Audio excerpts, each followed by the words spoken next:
Olá pessoal, então vamos nesta videoaula discutir um pouco sobre biossegurança no laboratório de microbiologia, né? Vão ser alguns conceitos teóricos para a gente, que serão importantes, né? Nessa disciplina prática. Bom, gente, então vamos definir primeiro, né, o que é biossegurança. É um conjunto de ações voltadas para a prevenção, minimização ou eliminação de riscos, tá, gente, inerentes, nesse caso, obviamente, riscos biológicos, né, ao trabalhar com amostras potencialmente infectantes, que são inerentes, né, esse risco às atividades tanto de ensino, pesquisa, desenvolvimento tecnológico, diagnóstico, enfim. E visando, né, eliminar esse risco para o operador, a pessoa que vai estar no laboratório, e também a gente eliminar ou minimizar ou reduzir o risco desses, né, agentes que são manipulados se espalharem para o meio ambiente e potencialmente infectarem outras pessoas, se estabelecerem populações de animais selvagens, né, e essa ser sempre uma fonte de emergência desse patógeno, enfim.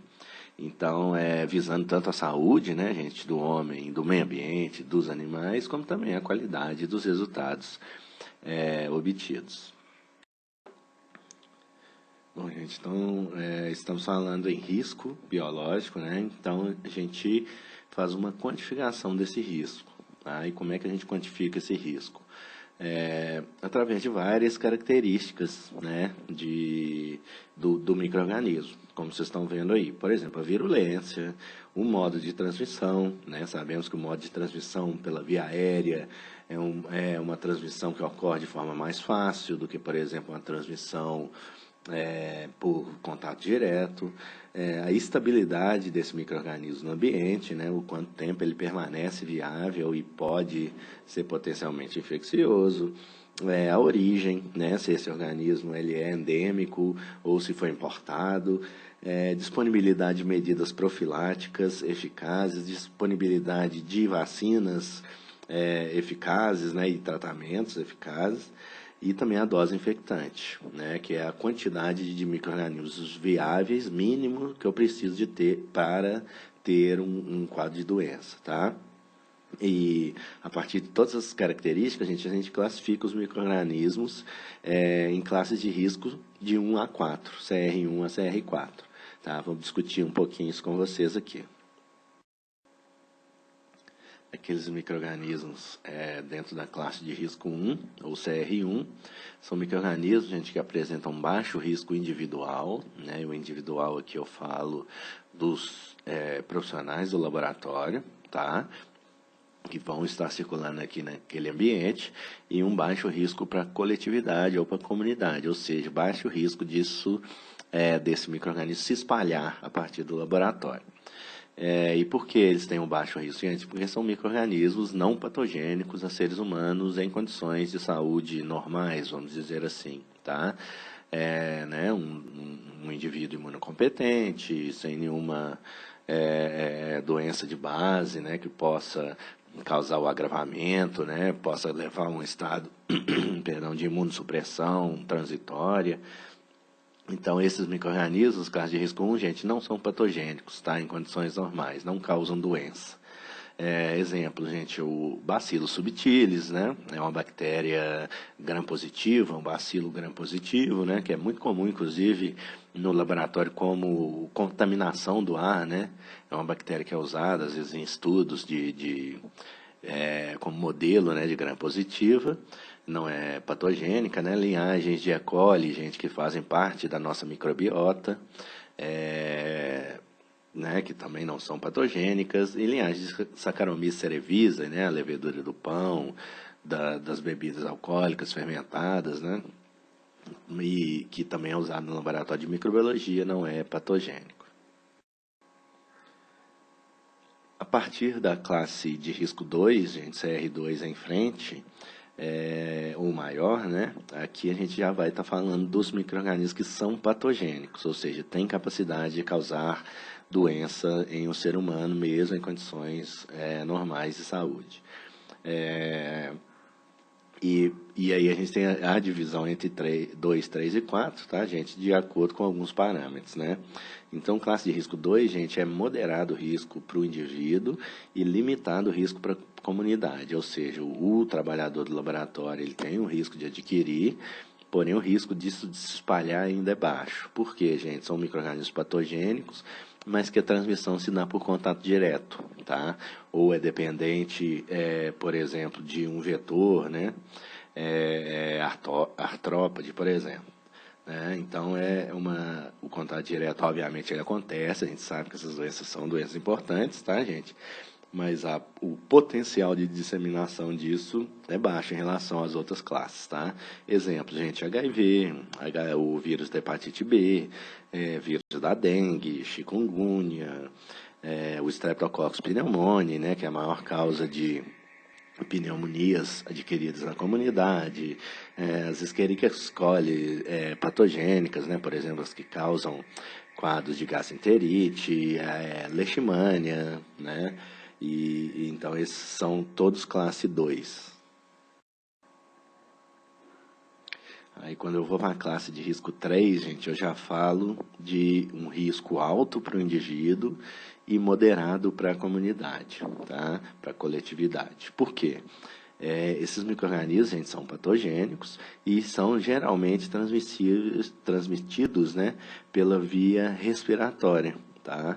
Então, ou seja, a transmissão, a disseminação é muito mais fácil de ocorrer, o potencial, né? Então, você tem um alto risco para o indivíduo. Ah, Bruno, mas por que o risco é moderado para a comunidade? Porque para esses agentes, gente, a gente tem formas de prevenção e tratamento que são eficazes, tá? Então, vamos falar aí alguns exemplos, né? O Bacillus anthracis, tá? É uma bactéria, né, que causa o antrase, né, que pode ser uma forma respiratória, cutânea, sistêmica, o Mycobacterium tuberculosis, né, agente causal da tuberculose, tanto pulmonar como as tuberculose extrapulmonar, né, em vários outros sítios. Amostras pandêmicas de vírus da influenza, né, que embora tenha um potencial de transmissão, existe a vacina da influenza, o SARS-CoV-2, né, o agente da Covid-19, o agente etiológico, tá? Também transmissão muito eficiente, porém a gente tem formas já de controle, né, as vacinas, e temos o Remdesivir também, né, que é um antiviral que está sendo usado, que seriam alguns exemplos, né, de micro-organismos classe de risco 3. E o maior risco, gente, são aqueles micro-organismos classificados como classe de risco 4, tá? Nesse caso, gente, o risco é alto, individual, e também é alto da disseminação para a comunidade. Nesse caso, gente, são vírus transmitidos pela via respiratória, né, de fácil disseminação, e para os quais a gente não tem ainda formas de controle e nem de tratamento eficazes, tá? Exemplo, gente, o vírus da ebola, né, muito famoso, o Marburg, tá? O vírus sabiá, que é um vírus brasileiro, né, o vírus da varíola, que hoje em dia é erradicado, né, mas ainda existe em alguns laboratórios como estoque, tá? São também são considerados classe de risco 4. Ah, Bruno, mas a varíola e o vírus da ebola também, os dois têm vacina, não tem? Sim, tá, gente? Porém, eles ainda são considerados classe 4, porque tanto a vacina do varíola, gente, depois que ela foi erradicada, né, no início dos anos 80, parou de vacinar todo mundo, tá? Então, atualmente, embora a gente tenha vacina, a população é toda suscetível, né? E no caso do ebola, a gente tem a vacina, né? A população é vacinada principalmente lá na região da África subsaariana. Porém, né, a vacina ela não tem uma disponibilidade mundial e grande parte da população ainda está suscetível, tá? Então teria o potencial desse vírus espalhar e rapidamente, né, por ser de transmissão respiratória, causar uma grande pandemia, tá? Que fosse mais rápida do que a nossa capacidade de vacinar, tá? Então por isso eles ainda são considerados essa classe de risco 4, tá? Ah, Bruno, então quer dizer que as classes de riscos podem mudar? Pode mudar, tá, gente? a classe de risco é determinada por esses vários fatores que podem mudar, tá? Por exemplo, uma vez que a gente já tiver, por exemplo, uma vacinação ampla, né, contra o ebola, por exemplo, a maioria da população, ele pode se tornar um 3, tá? Porque, embora de transmissão respiratória, existe forma eficaz de controlar, tá? E também, por exemplo, gente, aqui, né, no Brasil, a gente trabalha com febre amarela em laboratório NB2, né, contato direto. Porém, lá fora, né, fora da América Latina e África, que é onde existe o vírus, né, ele é trabalhado com NB3, tá? Porque ele não existe, ele é um vírus exótico, tá? Então essas são as regras gerais, tá, gente? Mas isso pode mudar. E a partir dessas classes de risco, tá, gente, a gente vai ter os laboratórios com os diferentes níveis de biossegurança, que a gente chama, né, abreviadamente de NB. Tá? O NB1 é aquele laboratório que a gente vai manipular agentes não patogênicos. O NB2, agentes patogênicos com transmissão por via direta. Tá? NB3, gente, patógenos que sejam por transmissão respiratória e que tenham, né, forma de tratamento ou prevenção. E o NB4, né, seriam laboratórios de agentes transmitidos pela via respiratória, o qual não existe nenhuma forma de prevenção e nem de tratamento, tá? Obviamente, a gente pode, por exemplo, o NB4, né, a gente pode trabalhar com organismos CR1, CR2, CR3 também, tá? O nível máximo de segurança, né, só existe um nível mínimo, não existe um nível máximo de segurança. Porém, né, a manutenção de um laboratório NB3, NB4, principalmente, é muito pesado, o custo é tudo muito caro, tá? Porque, inclusive, você tem que ter sistema de ventilação central, enfim, né? Então, geralmente, a gente trabalha com o nível de biossegurança que a gente precisa para os nossos micro-organismos. E segundo a RDC da Anvisa, né, a RDC 50 de 2002, o nível de biossegurança 2, gente, o NB2, né, ele é adequado para qualquer trabalho que envolva sangue humano, líquidos corporais, enfim, qualquer amostra clínica humana, tá, onde a presença de um agente infeccioso pode ser desconhecida, tá? Ou seja, o nível de segurança 2, né, as práticas, equipamentos, projetos, eles são aplicáveis aos laboratórios clínicos e de diagnóstico, que é a nossa principal objetivo aqui. Tá? Então, o laboratório clínico, gente, ele pode funcionar, né, no nível NB2, mesmo que a gente possa, tá, trabalhar com agentes que são classe de risco 3 e 4, tá? E a gente vai discutir um pouquinho isso lá na frente. Bom, e qual seria a diferença entre esses níveis de biossegurança, gente? A gente sabe, né, que o risco biológico ele é intrínseco ao trabalho do laboratório clínico, tá? Então, para cada nível de biossegurança, gente, eu tenho medidas, né, que eu vou tomar para minimizar, eliminar ou reduzir o risco, que é o objetivo da biossegurança. Então, quais são essas formas, né, que a gente aplica a biossegurança? Através de 3 formas, tá, gente? Seriam o uso das barreiras primárias de contenção, o segundo, gente, o uso das barreiras secundárias de contenção, e o terceiro, o uso de procedimentos especiais, também visando a contenção. Então, cada laboratório, gente, vai ter um conjunto específico de barreiras primárias, de barreiras secundárias e de procedimentos especiais, tá? Obviamente, mais restritos, né, enquanto conforme vai aumentando a classe de risco do micro-organismo.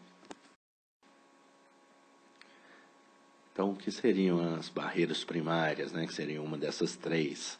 As barreiras primárias de contenção, gente, são aquelas que são a primeira, né, como o próprio nome diz, vão ser a primeira barreira para que o micro-organismo, né, potencial na amostra clínica, se espalhe, né, dentro do laboratório e também para o meio ambiente. Então, eles vão consistir nos equipamentos de proteção individual, os EPIs, e os equipamentos de proteção coletiva, tá? Os EPIs e os EPCs, gente, necessários para o trabalho, né, eles vão variar conforme a natureza do agente envolvido. Tá? Então, vão ser diferentes conjuntos de EPIs e EPCs para cada nível de biossegurança do laboratório. E sempre, né, gente, como uma regra geral, tá? Os EPIs, né, eles devem estar em boa condição de uso, serem novos, tá? Para alguns deles, né, ter a regulamentação, né, o teste do Inmetro, então o selinho do Inmetro lá, tá? Para que elas servem realmente para esse fim, tá? E no caso dos EPCs, né, alguns equipamentos, esses devem passar por todas as manutenções preventivas ou corretivas, tá, que forem necessárias. Bom, gente, os equipamentos de proteção individual, os principais equipamentos, vocês já, né, estão cansados de saber, mas vou falar aqui, né, também, seria, né, gente, calçados fechados, tá, então não pode chinelos, sandálias abertas, de preferência o calçado impermeável, tá, porém não é uma obrigatoriedade, tá, a gente, jaleco, esse jaleco ele deve ser, né, de preferência também de material impermeável, e ele deve ser até pelo menos a altura do joelho, tá, que cubra até a altura do joelho. A calça comprida, tá? Luvas, né, gente, nitrílicas ou de látex devem ser usadas. Qual que é a diferença entre as duas? As luvas nitrílicas, tá, gente, elas não têm aquele pozinho, aquele talco, tá? Então, alguns procedimentos, esse pozinho pode atrapalhar, e tem gente também que é alérgica a esse talco, tá? Então, nesse caso, você usa a nitrílica, né, que é um polímero artificial, tá? Mas as duas podem ser usadas, tá? As duas têm a mesma função. Os óculos de proteção, gente, ou protetor facial, tá? Então, que sejam, né, feitos especialmente, seguindo, né, as recomendações, as especificações, tá? Então, o óculos ele tem que ser todo fechado do lado, né? Ele não pode ser aberto como um óculos normal. A máscara, né, ela tem que encaixar bem na cabeça, tem que ter firmeza, né? Ela não pode sair se a pessoa mexer, fizer movimentos pequenos, enfim. Tá? Tudo que tenha lá o carimbinho no Inmetro. Ô Bruno, eu posso usar, quando eu uso protetor facial, posso não usar o óculos de proteção? Sim, tá? E se for protetor facial de verdade, você pode não usar o óculos de proteção, tá? Porém, é sempre recomendado, né, que a gente use, principalmente se a gente está trabalhando com agentes de classes de risco maior. E a proteção respiratória, tá, gente? A proteção que fornece, a máscara que fornece uma proteção, gente, né, que é relevante, é importante para o laboratório de microbiologia, vão ser essas máscaras, né, que a gente está muito acostumado de ver, a N95 ou PFF2, tá? As duas nomenclaturas querem dizer a mesma coisa, tá, gente? São máscaras que filtram no mínimo 95% das partículas, e aí tem um diâmetro da partícula, eu não me lembro, mas essa é a especificação, tá? Por isso que a N95 chama N95, né? Porque eles filtram no mínimo 95% das partículas. E essas máscaras devem também ter o selo do Inmetro, tá, gente? E a touca também, tá? A touca ela vai proteger, né, a cabeça, e também ajuda, né, a não cair cabelo, tá? Que pode ser um potencial contaminação no laboratório, então tem uma função dupla aí, tá? Ainda dentro das barreiras primárias de contenção, a gente tem os equipamentos de proteção coletiva, os EPCs. Os EPCs, eles vão, né, impedir, obviamente, a disseminação para os trabalhadores e para a comunidade do patógeno, né, ou da amostra clínica. Dentre eles, gente, o mais famoso, né, são as cabines de segurança biológica, as CSBs, a tampa de rotor em centrífuga, tá? Então, sempre que a gente vai centrifugar alguma coisa, gente, no laboratório clínico, uma amostra clínica, eu tenho que usar essa centrífuga com rotor com tampa, como mostrado aí do lado abaixo, tá? Para que caso tenha a quebra do tubo, né, que isso não se espalhe, tá? Então, a centrífuga, a tampa do rotor também é um equipamento de proteção coletiva, tá? Além de caixa de transporte, de material infeccioso, tá, gente? Para não ter o potencial de espalhamento no transporte.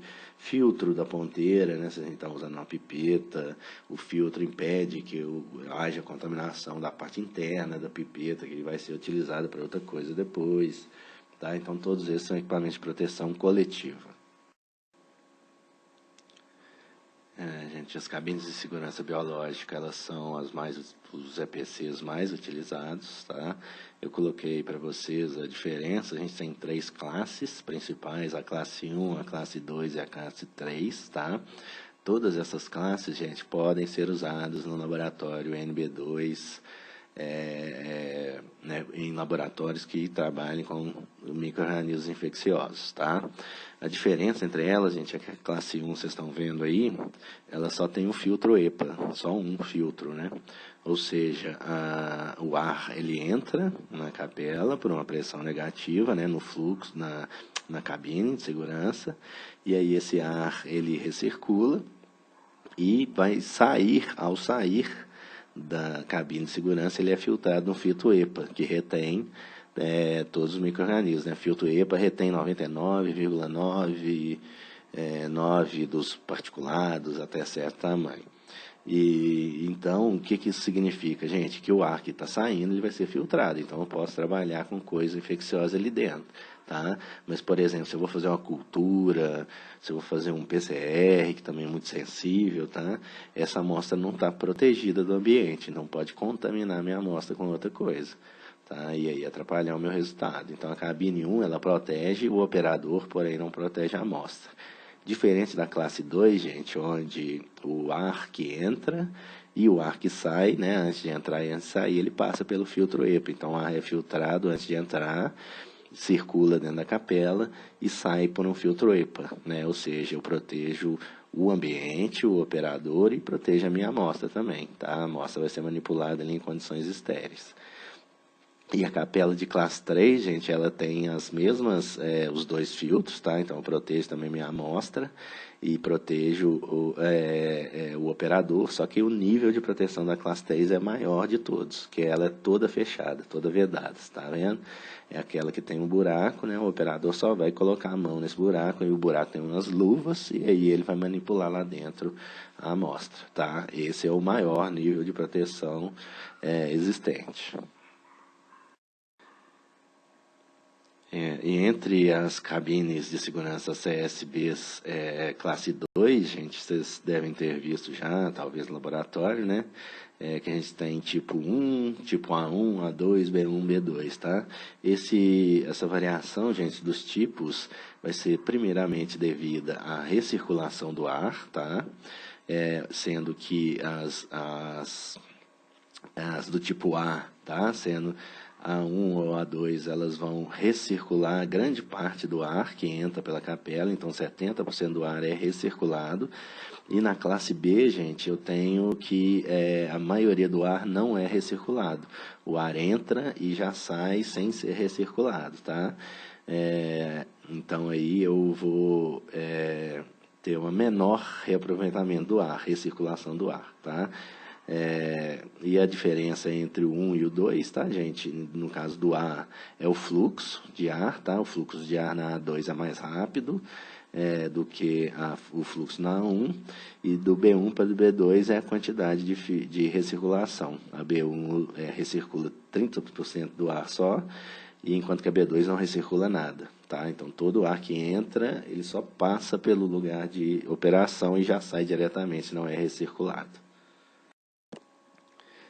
E algumas dicas muito importantes, gente, como utilizar uma cabine de segurança biológica. Ela deve estar, obviamente, em boas condições e com todas as manutenções em dia, tá, gente? Então, eu tenho que estar certo de que aquele filtro EPA está funcionando direitinho, de que a lâmpada de ultravioleta está funcionando direitinho, enfim, tá? Um motor que vai gerar o fluxo. Então, isso demanda manutenções e testes, né, certificações do aparelho. Sempre esterilizar a superfície de trabalho, gente, antes e depois, tá, dos procedimentos. O antes do procedimento, né, é mais uma questão para a gente não contaminar a nossa amostra, né, e depois do procedimento, obviamente, para que se eu só terminar o procedimento e desligar o motor, eu tenho ainda aerosóis ali que podem espalhar e pode espalhar o patógeno. Então eu tenho que, com o motor ligado, né, deixar, geralmente é luz UV, tá? Na grande maioria é luz UV que esteriliza a minha superfície por 15 minutos. Não deixar objetos, gente, dentro da cabine durante o período de esterilização, tá? Mesmo que seja uma coisa transparente, por exemplo, uma placa de Petri sem meio, né? Que é ou vidro ou plástico transparente, tá? Porque, gente, a luz UV tem baixíssima penetração, tá? Então, se eu pego dentro da capela e coloco uma placa de Petri vazia, completamente transparente, eu impeço que a luz UV chegue, né, incida naquela superfície abaixo da placa, porque ela vai bater na placa e não vai penetrar, ela tem baixíssima penetração. Então, durante a esterilização, gente, não deve ter nada dentro da capela, tá? E durante a operação e a esterilização, tá, gente, não tapar, ou evitar, né, o máximo possível tapar essas entradas de ar que ela tem, tá? Aquelas grades por onde o ar entra, por onde o ar é recirculado, por onde o ar sai, por filtro EPA também, tá? Porque senão você prejudica o fluxo de ar e prejudica o funcionamento normal da CBS, tá? Da CSB. E evitar, gente, circulação de pessoas próximas à CBS, porque o próprio fluxo de pessoas, o fluxo de ar gerado por abrir uma porta, ele pode avacalhar, atrapalhar ali o fluxo normal da CSB, tá? Tanto contaminando a sua amostra ou permitindo que as coisas que estejam sendo trabalhadas ali escapem para o exterior, tá? E sempre tomar cuidado, tá, gente, com a luz UV, né? A gente sabe, ela o potencial em longa escala de causar câncer, tá? Mas ela também tem um potencial, quando concentrada, igual naquelas lâmpadas, né, com incidência grande, de causar queimadura de pele, de retina, tá? Então não deixem contato direto da pele e nem com os olhos, tá? Um outro EPC, gente, de amplo uso no laboratório de microbiologia, né, especialmente na bacteriologia e micologia, é o bico de Bunsen, tá? Então, vocês estão vendo a figura, vocês já devem ter trabalhado com o bico de Bunsen. Ele vai, então, né, gente, por convecção, então o ar ali próximo à chama, ele é esterilizado, tá? E vai subir, né, o ar quente vai subir, ao esfriar ele desce e volta de novo, forma essa convecção, né, do ar, que fornece um ambiente estéreo ali próximo à chama, tá? Então, como vocês estão vendo aí, algumas dicas, tá, gente? Vocês estão vendo mais à esquerda, né? A temperatura, gente, ela é mais alta na ponta da chama, tá? Então, a forma correta, sempre que eu vou usar a alça de platina, né? Que é aquela alça com a bolinha, né, no final, tá? Ou então a agulha, que não tem aquela bolinha no final, a agulha bacteriológica e a alça bacteriológica, eu vou flambá-las, ou seja, eu vou manter ali no fogo, né? Quanto mais, na porção maior da chama, tá? Visível, melhor, que vai estar mais quente. Espera até aquilo ficar incandescente, depois tiro, tá? E espero esfriar. Sempre próximo ali ao bico de Bunsen, tá, gente? Para manter essa esterilidade. Aí eu esterilizo e isso posso trabalhar, né, sem preocupação de contaminação da minha amostra, entre amostras, enfim. E outra coisa importante, gente, é a chama, né, a chama ideal do bico de Bunsen seria essa chama 4 aí da figura direita, tá? Quando eu tenho as chamas, né, 1, 2 e 3, tal, mais amarelada a chama, vocês podem perceber até que no ela começa a soltar mais fuligem, né? Porque isso é combustão incompleta, tá? Tá pouco oxigênio ali para quando acontecer a combustão, a temperatura vai ser mais baixa, tá? Enquanto que na Cifogo 4, né, o azul está tendo um fluxo adequado de oxigênio e está tendo a combustão completa, eu atinjo a temperatura maior, tá? Então, o ideal é esse 4 aí. Se eu tenho 1, 2 e 3, tá, gente, eu vou ter um anelzinho na base, né, do bico de Bunsen, que esse anelzinho ele vai abrir ou fechar uns buraquinhos que vão dar mais acesso ao oxigênio ao bico, tá? Então, eu falei para vocês, gente, das barreiras primárias de proteção, EPIs e EPCs, e a gente tem também as barreiras de proteção secundária, tá? O que seriam essas barreiras, tá, gente? São barreiras que envolvem, né, o desenho do prédio, né, na arquitetura do prédio, ele ser desenhado de forma a minimizar, né, o contato na verdade, de forma a aumentar, né, a contenção ali de onde das salas, né, que são manipuladas amostras clínicas ou micro-organismos viáveis. Então, gente, é tudo planejamento de construção. Por exemplo, né, construção de uma área específica para manipulação de amostra clínica. Então, aquela área é fechada, é só ali que é manipulada a amostra clínica. Então, isso já reduz um pouco, né, você restringir a manipulação a uma sala. Sistema de porta dupla, tá, gente? Que também é muito, embora seja simples, né, bastante eficaz, né, para acessar uma sala, eu vou ter uma antessala, né, que vai ter uma porta dupla. Então, eu abro a porta externa, entro nessa antessala, a porta externa fecha e eu abro a porta interna, tá? Isso, né, gente, teoricamente, cria não existe, na verdade, né, uma comunicação direta nunca entre o ambiente que eu estou trabalhando com um micro-organismo e o ambiente externo, tá? Para não disseminar. E também muito importante, tá, gente, você ter uma forma de descontaminação do lixo produzido no laboratório, tá, gente, com um método que seja inativação microbiana de nível 3, tá? O que é isso, gente? Eliminação microbiana de nível 3 é um método que eu vou eliminar tanto as células vegetativas, tá, quanto também vou eliminar os esporos bacterianos, tá? A gente sabe que os endosporos bacterianos são as formas de resistência das bactérias, né, e são extremamente resistentes, né, a condições adversas. Então, o nível 3, ele mata até os esporos, né, inviabiliza os esporos.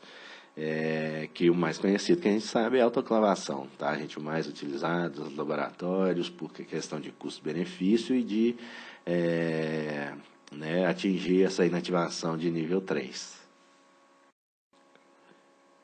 E o último ramo, né, da biossegurança, que são os procedimentos. Então, falamos, né, o laboratório, perdão, ele tem, né, então, o uso das barreiras primárias, o uso das barreiras secundárias e os procedimentos especiais, tá?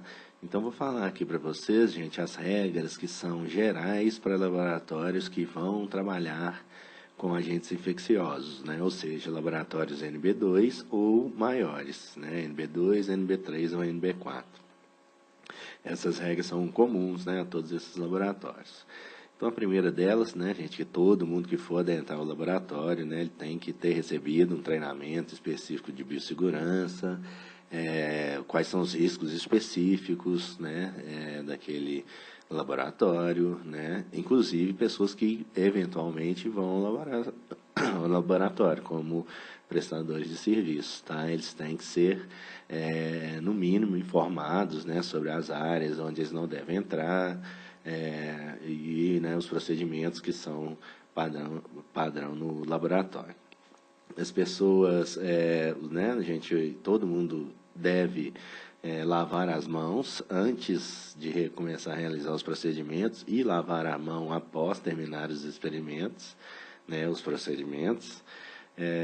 Ou seja, né, a primeira e a última coisa que a gente faz no laboratório de microbiologia é lavar a mão, tá? Com água e sabão, tá? Usando aquele procedimento devido, né, para realmente desinfectar, né, as mãos. É proibido comer aplicar cosméticos, beber, fumar, manipular lente de contato, tá, gente? Estocar comida ou bebida na área técnica do laboratório, tá? O laboratório deve ter uma cantina, uma copa reservada para esse fim. E é proibido pipetar com a boca, né? Pipetadores mecânicos devem ser utilizados. Sempre que falo em pipetação com a boca, né, eu gosto de mostrar essas fotos aí, né, que era uma prática comum, né, gente, né, década de 30 até década de 70 mesmo, né, era uma prática comum nos laboratórios, né, então vocês estão vendo aí uma pesquisadora alicotando plasma humano, né, pipetando com a boca, uma outra aí selecionando espécimes, né, de ectoparasita, pipetando com a boca, né, e o que eu mais gosto, né, o meu preferido, que é esse último aí à direita, né, que é um pesquisador pipetando uma cultura de vírus da influenza com a boca, para a gente ver, né, que né, essa regra é importante, tá? Ah, Bruno, mas isso era realizado antigamente, né? Para que você fica falando isso, né? A gente fica repetindo isso, ninguém faz isso mais hoje em dia, né? Na verdade, né, gente, ninguém faz mais isso hoje em dia porque é uma regra que é consagrada, né? Por sempre ser repetida.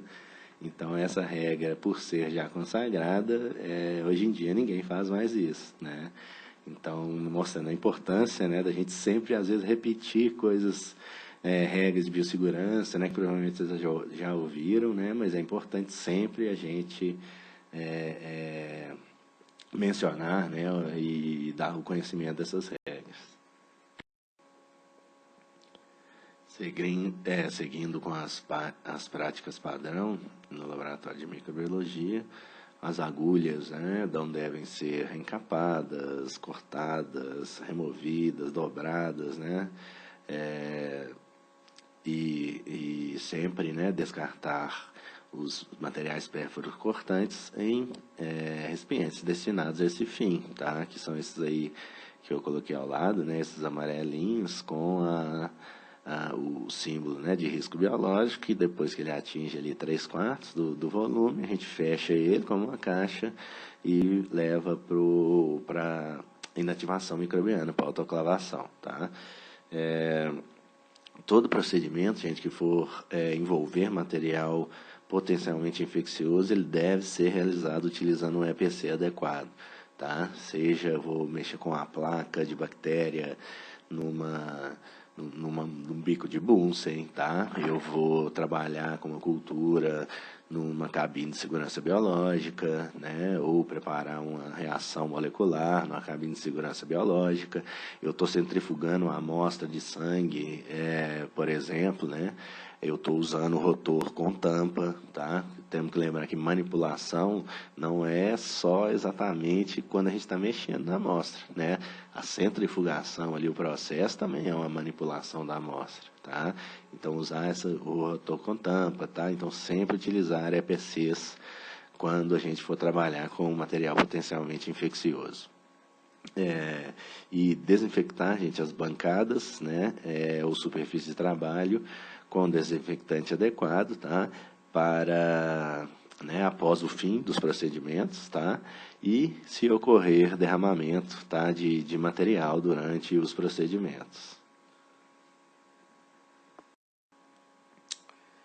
E quais são esses desinfetantes utilizados, né, gente, adequados?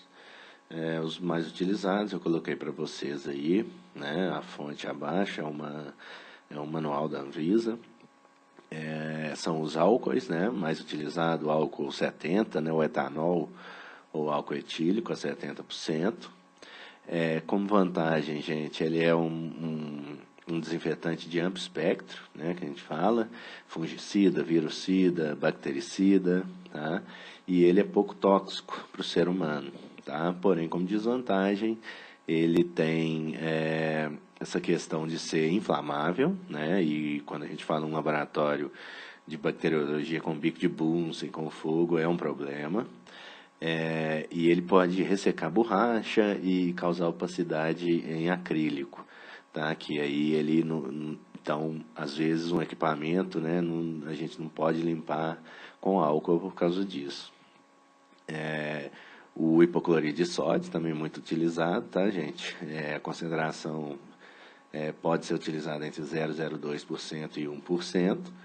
Tá? O hipoclorid de sódio, gente, também tem uma atividade ampla, fungicida, virucida, bactericida. Ele é barato, tá, gente? Porém, ele é tóxico ao ser humano, né? Mais tóxico. E também ele tem ele é facilmente inativado, né? Na presença de matéria orgânica, pH ácido, uma temperatura alta, luz. Então, é a solução que tem que ser preparada na hora, né? Então, isso é uma desvantagem também, né? Além de também causar corrosão em material de metal, tá?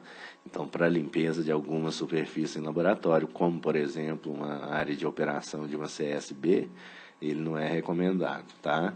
E os compostos quaternários de amônio, gente, eles também têm amplo espectro, geralmente vem, né, em formulações comerciais, com já as instruções de uso, e eles têm como vantagem, né, esse amplo espectro, tá, gente? E como desvantagens, eles têm um custo um pouco mais alto e em relação aos outros, né? E ele pode ser inativado também na presença de alguns detergentes aniônicos, né? Que pode ser comum no ambiente, né? De assistência à saúde, no ambiente onde se manipula material potencialmente infectante. E aí o laboratório que vai definir, tá, gente, qual será o melhor para ele usar, dependendo dessas vantagens e desvantagens de cada um deles. Seguindo aqui com as regras, né, do laboratório de microbiologia, sempre, né, a gente utilizar todos os EPIs e EPCs necessários ao trabalho, tá?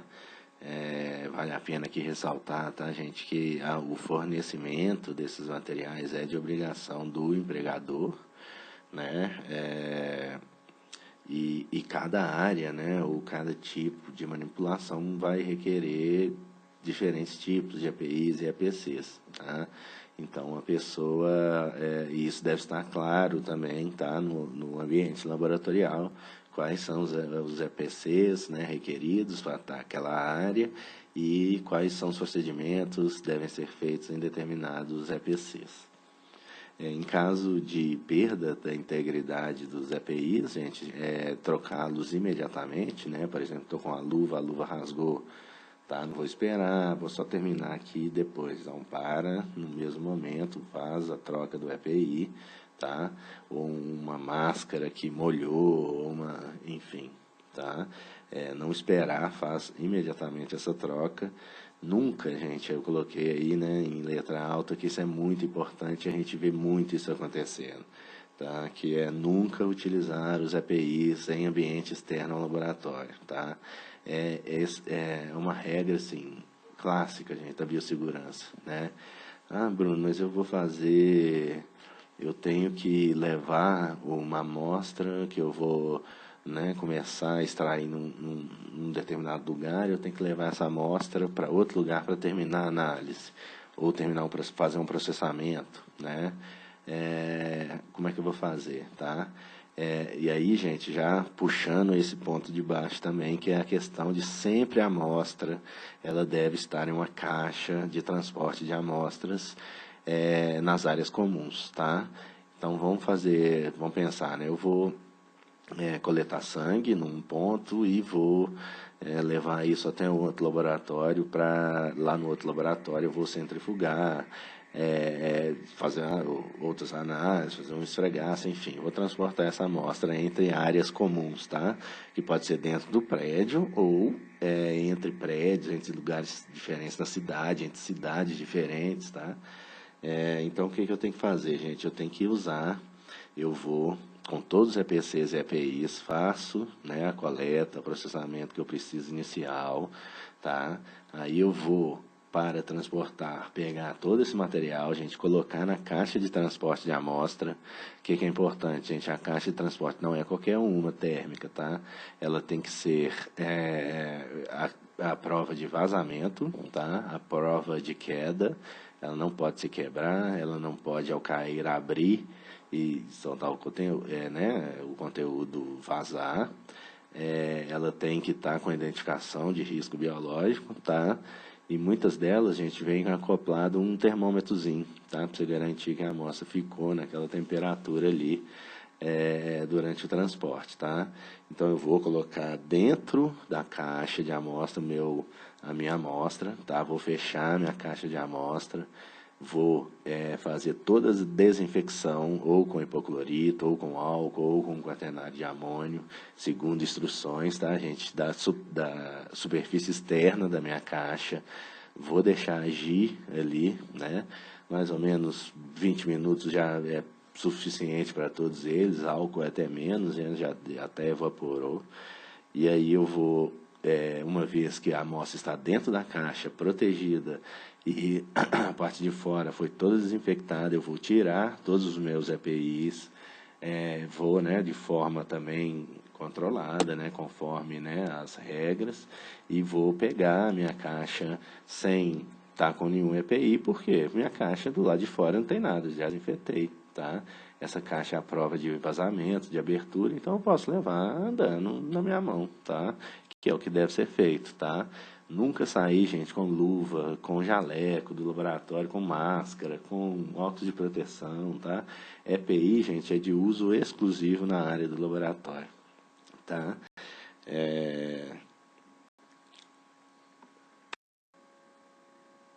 Nesse slide, gente, eu estou mostrando para vocês aí um quadro, né, um anexo que a gente tem a essa resolução 50 da Anvisa, né, de 2002, que que regulamenta, né, laboratórios clínicos, de pesquisa, enfim.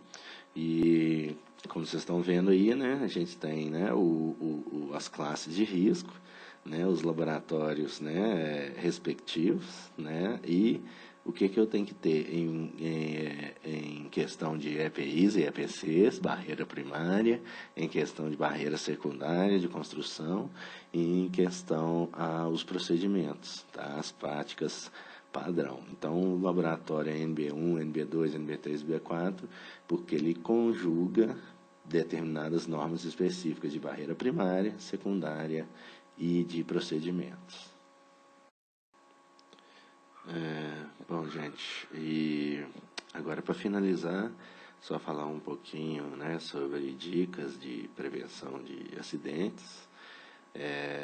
Sempre utilizar, né, todos os EPIs e EPCs necessários ao trabalho realizado, sempre é importante frisar isso. Manter a atenção no trabalho, tá, gente? Não é recomendado o uso de fone de ouvido ou música, ambiente, qualquer coisa que possa distrair a pessoa do trabalho, né, quando manipulando micro-organismos viáveis. Seguir rigorosamente os procedimentos operacionais padrão do laboratório, tá? Então, como é feito o processamento da amostra, o POP dos equipamentos, tá? É muito importante a gente respeitar as horas de descanso, né?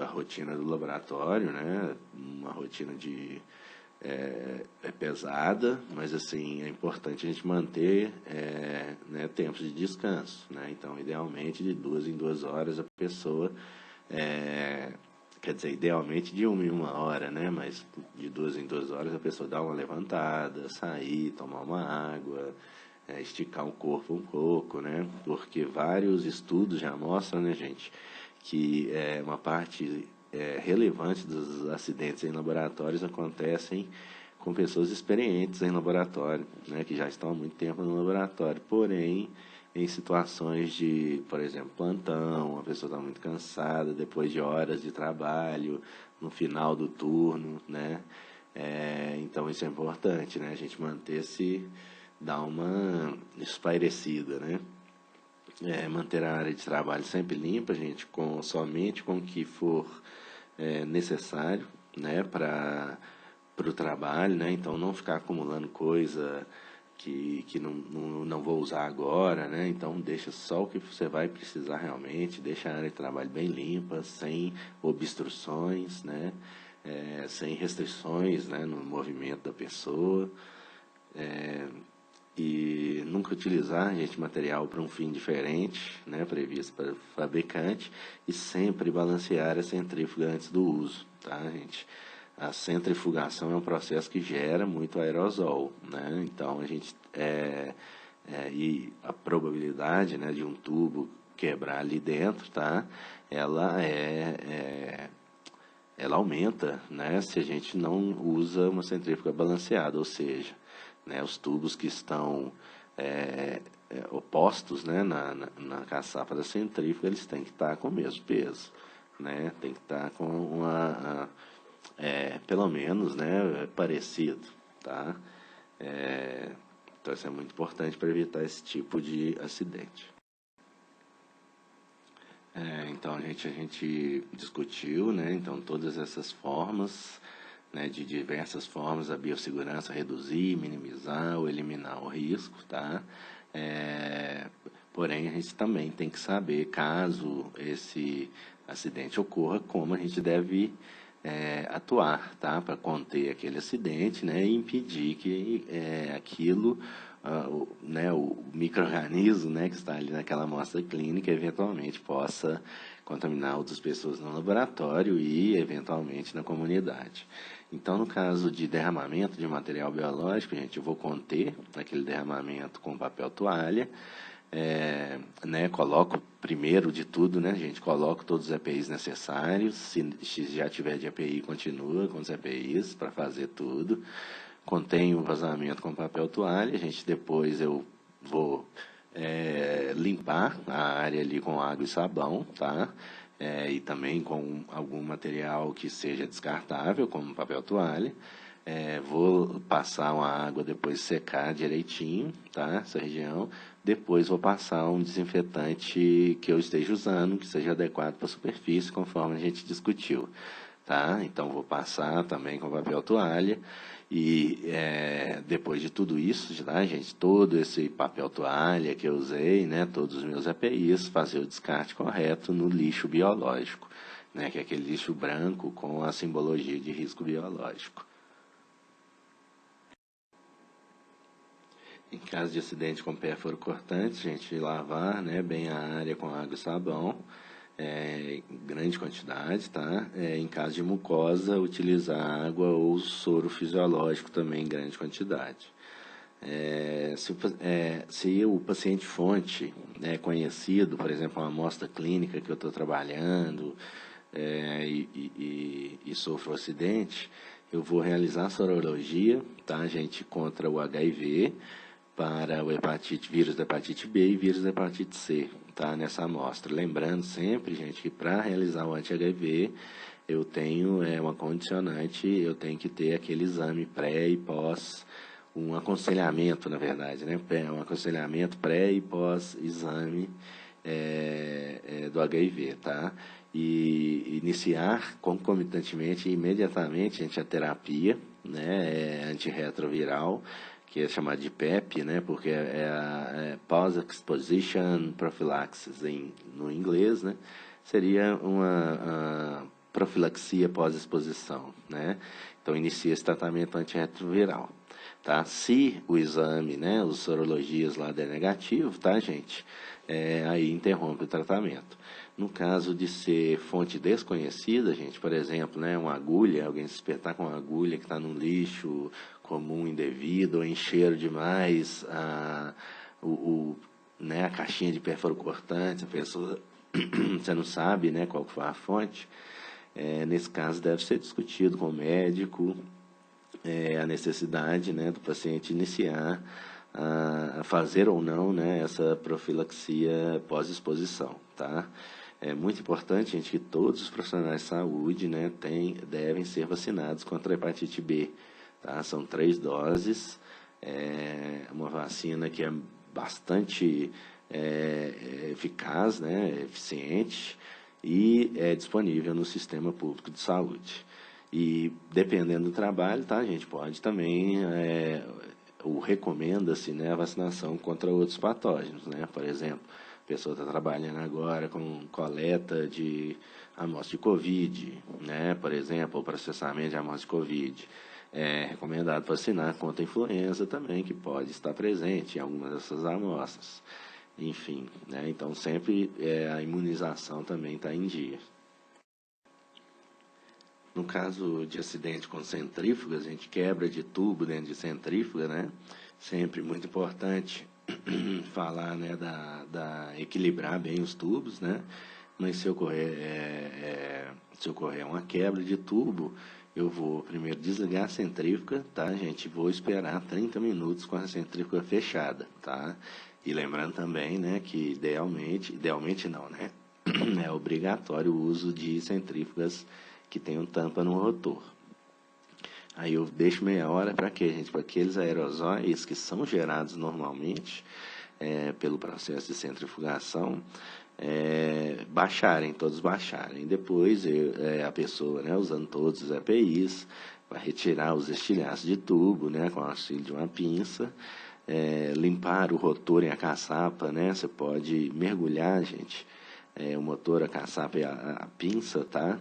Aqui, gente, a recomendação geral é com hipoclorito, né, a 1%, para você ter uma ação mais rápida. Mas aí depois, gente, lavar com água e sabão, tá? Hipoclorito, uns 10 minutinhos, 1%, depois água e sabão, tá? Para quê, gente? Para tirar resíduos, qualquer resíduo que tenha de hipoclorito, tá? Que pode corroer materiais de metal, né? Como eu falei. Depois faz a limpeza da superfície interna da centrífuga, né? Onde fica ali o rotor, né, com gás embebida em hipoclorito, 2%, depois com água, gás embebida em água e sabão, tá? E depois da água e sabão, obviamente, eu vou enxaguar com água o rotor ou passar uma gaze com água para tirar todo esse resíduo, né? O água e sabão e a água, depois tirar todo o resíduo de sabão e de hipoclorito.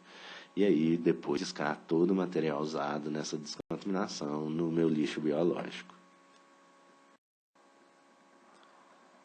Então, essas são as referências utilizadas, tá, gente? Algumas resoluções e alguns manuais, né, de biossegurança que eu utilizei para preparar essa videoaula. E agradeço a vocês e deixo meu e-mail aí também, de novo, né, como uma via de contato, né, de comunicação entre a gente, tá, gente? Qualquer dúvida, não guardem nenhuma dúvida, tá? Pode me enviar um e-mail ou mesmo entrar em contato pelo sistema da UFMG.